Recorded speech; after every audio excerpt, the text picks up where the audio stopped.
जी जी त इन वक्त असी Sita road national press club अॻियां मौजूद आहियूं जिते बाज़ार एसोसिएशन तरफ़ां ऐं जदोजहद कमेटी तरफ़ां धरणो हयो वियो आहे। अचो त हिननि जे अॻुवाणनि ऐं शहरियुनि खां पुछा कयूं त हुननि जा छा वीचार आहिनि।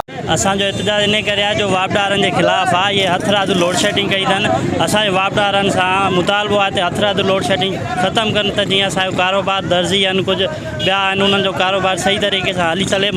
मज़दूर तबिको जेको आहे उहो बि ॾाढा परेशान आहिनि ऐं जे असांजो मुतालबो न मञियो वेंदो त असां वरी सुभाणे ॿिए ॾींहुं कंटिन्यू असां पंहिंजो एहतजाज जारी कंदा। एहतजाज कयो वियो आहे। ही बाज़ार एसोसिएशन ऐं शहरी 15 ॾींहं थी विया आहिनि। सुबुह जो 6 बजे ही लाइट वञे थी, जेका शाम जो 6 बजे अचे थी, जेका शाम जो 6 बजे अचे थी उन में बि ट्रिपिंग कई थी वञे।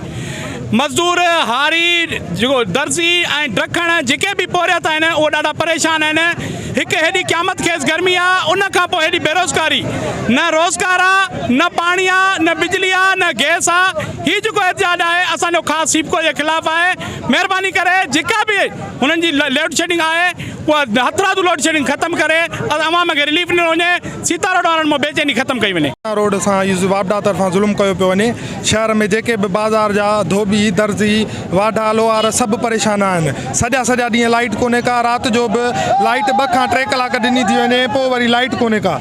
सो महिरबानी करे असांजी इहा गुज़ारिश आहे सेपको वारनि खां त हीअ सीता रोड सां एतिरो ज़ुल्म छाजे लाइ कयो पियो वञे ऐं असांजो हीउ मसइलो फौरी तौरु हल कयो वञे। न त असां हीउ जेको एहतजाज आहे हिन खे अॼोको ॾींहुं छॾे सुभाणे खां वरी ॿीहर माना कमु शुरू कंदासीं ऐं धरणे खे ॿीहर असां वधाईंदासीं ऐं असां सॼो ॾींहुं फाटक बंदि करे वेही रहंदासीं। असांजा दोस्त इहे सभु गॾु थिया आहियूं। असांजे गॾु थियण जो मक़सदु इहो आहे त जेको बिजलीअ जो ज़ुल्म आहे, असां मञूं था कुझु मजबूरियूं आहिनि उन्हनि जूं, पर वधि में वधि 2 ॾींहं 5 ॾींहं 4 ॾींहं मुसलसिल अॼु मां सम्झां थो त 8 9 ॾींहं आहे।